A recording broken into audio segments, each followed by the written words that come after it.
That's where we're at. Shatterglass Mage, isn't it great?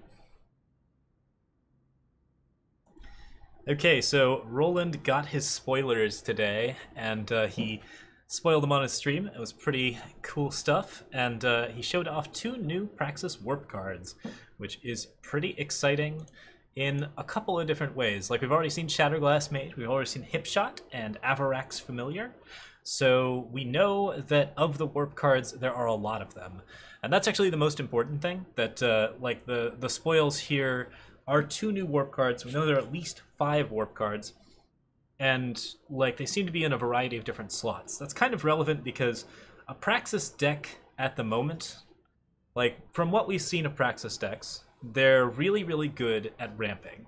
They run all of the time ramp. You run things like Secret Pages maybe, you run Initiative Sands, you run Avarax Familiar. Like, basically, there are all sorts of things that you can use to skip from 1 to 3 to 5 and just, like, continue to go up and up and up and get a ton of excess power, which you then use to cast warp cards, because warp cards are a little bit overcosted, or they feel a little bit overcosted. So, like, basically everything that seems expensive to Praxis is a lot cheaper than it looks, and you're actually going to be looking for ways to sink that power. And so we know that we have like a ton of cool warp cards. That means that Praxis is going to have access to decks that are consistent of almost entirely warp cards, and warp cards have really good synergy with themselves. That's kind of a really relevant fact. Like, basically, if you are able to just always have something with warp on top of your deck, or very nearly always have something with warp on top of your deck, that is very, very good for you, because it means that you basically never play cards out of your hand until you have already depleted like other resources. Or you can have the option of playing stuff out of your hand or playing stuff out of your deck. You just have an 8-card hand, and you aren't worried about card advantage because you know that you're going to always be able to play off the top of your deck. Like, basically, you can spend cards in your hand without any fear because you have good top decks. You always have the end game sealed up.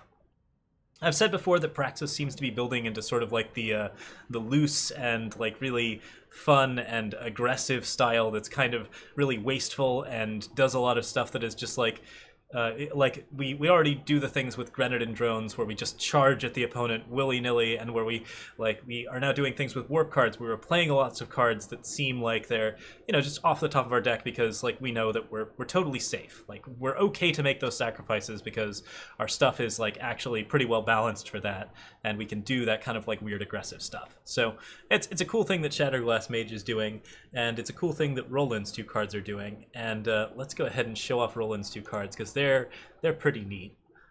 So, oh goodness, I am running out of disk space. That's no good. I'm certain that I can make that stop happening in just a second here. Assuming that other things don't occur. Hold on a sec. That's my...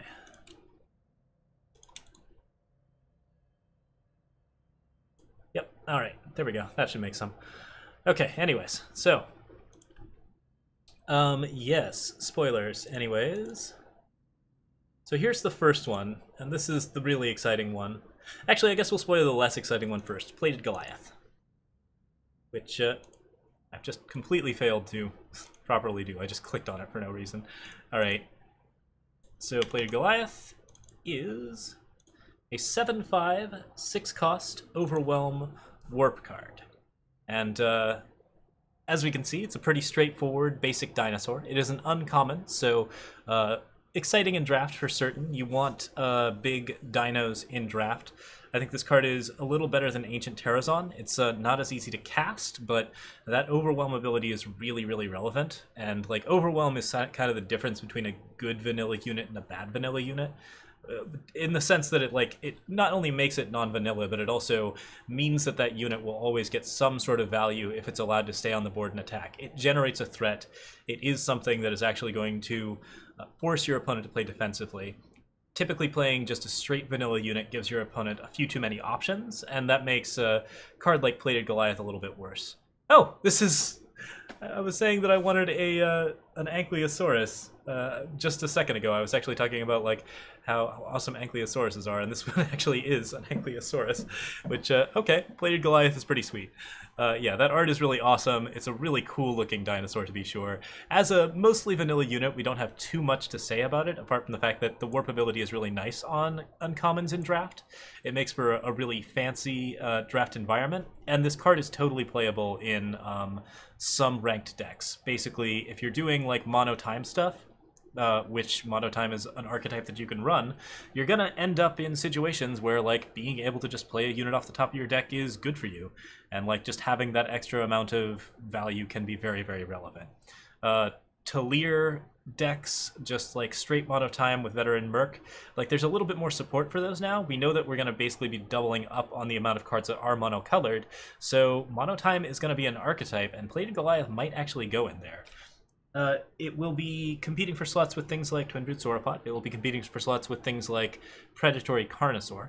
It won't really be competing for a slot with Mystic Ascendant. I think Mystic Ascendant and Plated Goliath exist pretty well apart from each other. Mystic Ascendant is usually a 7-drop, and also usually don't play it in mono time, but sometimes you can.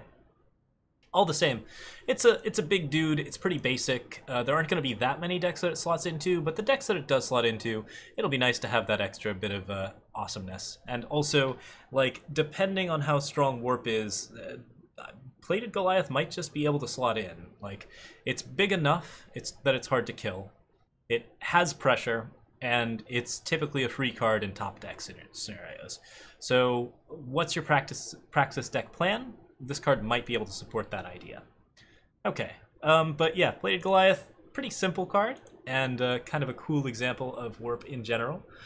The other one's a little bit more exciting, and has some cool interactions, just basic fun stuff going on. This is the other side of the Praxis coin, Outlands Brute. Now, Outlands Brute is a charge warp. When an enemy spell is played directly on Outlands Brute, deal 2 damage to that player. He's a Centaur warrior. He's a 4/1. He's double red influence, which is pretty important because you kind of do... That does matter a little bit. It's not that bad at 4, but it is something that you have to pay attention to.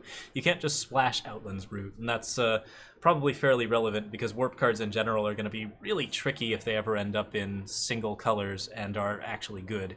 Warp is definitely a thing that you want to see more of in Praxis. I think that Outlands Brute is a pretty good example of this. So we already have a card that's pretty well playable here that is called the Red Monument, which the name of it escapes me at the moment, but it is the 5 cost that turns into a 4/1 with charge. That card can usually come across for a lot of extra damage, like out of nowhere. And Outlands Brute does the same thing, but at 4, and also red, not that good on 4-drops right now. It does not have good 4-drops, and that's one of the weaknesses of the color in terms of, like, overall stuff that you're doing in mono red. Like, there's just not enough of a curve going on. You can play the one that deals 2 damage, but it's not usually fitting the strategy that mono red wants to do, which is to be even more aggressive and to do like crazy stuff. Granite Monument, that's correct. Thanks for that there. So yeah, Outlands Brute is actually a really good 4-drop. Amongst other things, like, you can play this like just in a bad top deck scenario where you're kind of being defensive. He's a 4/1, so he'll probably spar with something. If he doesn't get to attack, that's okay. And then, like, your opponent, in order to get rid of this unit and not trade evenly, is going to have to take at least 2 damage. The fact that it does deal 2 damage to the player when an enemy spell is played directly on it is actually really useful for other reasons. Like, basically this just means that the card is guaranteed to get 2 damage as opposed to 4. Even against a spell-heavy deck like Skycrag, which will be an archetype, of course. We will be seeing Skycrag decks, we will be seeing decks of all sorts of different types. So if you're really punishing a spell-based deck, Outlands Brute is the way to do it, because not only is it a card that just attacks in and deals a bunch of damage, but in order for a spell-based deck to deal with it, it deals extra damage to them, and that's pretty useful. If you give this card lifesteal or double damage, the lifesteal will apply to the Outlands Brute's deal 2 damage to that player, so you could Righteous Fury this sucker on turn 8, like just pop it off the top of your deck when you're holding onto that Righteous Fury and be like, okay, well, this has double damage and charge and lifesteal now, and your opponent maybe finally decides to put a torch on it, and you still get to deal 4 damage and gain 4 back. Decently cool. You can also put a Beast Caller's Amulet on this card, and when an enemy spell is played on it, what will happen is the torch will target the Outlands Brute. The Outlands Brute will deal 2 damage to the player and play a 5/5 beast, and then the Outlands Brute will die. So, yeah, cool things that you can do with Warp at the top of your game.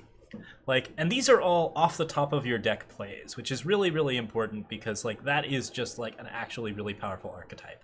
Like, even if the thing that you're doing off the top of your deck isn't as impressive as a more scary trick, it's still something that is just ridiculous because it is off the top of your deck, and it doesn't cause you to lose any cards, it doesn't cause you any disadvantage to try this. So all of these last-ditch tricks are really, really strong. Basically just because the Praxis deck will constantly be exhausting your opponent of resources, and then it will have its own resources to play. And if you're just playing out all of your stuff and drawing more cards and using the warp cards, like using cards like Praxis Outlaw, all of the stuff that where you are just emptying out your hand, your opponent's going to have to spend a lot of cards to deal with that. And if he doesn't have to spend a lot of cards, he's going to have to spend a lot of health, which is where Outlands Brute is especially strong. Card is very good against relic weapons. He's also very good against armory. Like, this card just always kills an Auric Runehammer, and there are not that many cards that do that.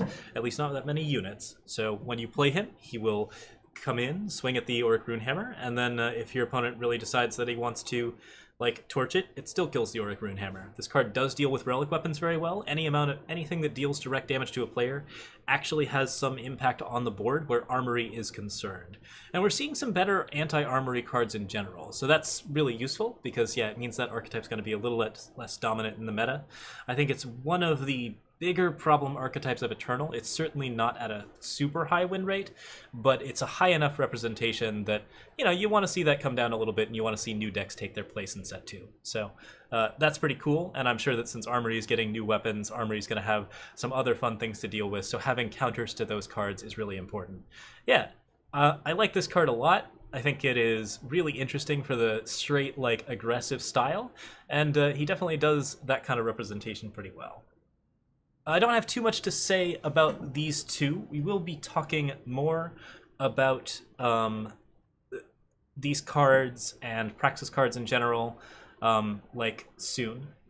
I will be doing a spoiler on Wednesday, for those of you who do not know. So we will be spoiling a new card at around 8:30 on Twitch. I will be starting the stream at 7. We'll be playing a bunch of janky brews as per usual, maybe doing some drafting, and then we'll go ahead and go into this and try some fun stuff and talk about, like, a new card and the impact that it might have on other cards in the set. Other things to note, I will also be gone from Thursday to around July 4th, so the 29th through the 4th, 2017, and so I will try to get some videos up for then. I'm definitely a little pressed for time, but I'm gonna at least try and organize some highlights and maybe get at least one pre-recorded, you know, awesome video up, like an Eternal Ruse or something like that. So see you guys when that happens. But yeah, to the YouTube folks, thanks for watching. To the Twitch folks, we're gonna get back to a few games. All right, stop recording there, and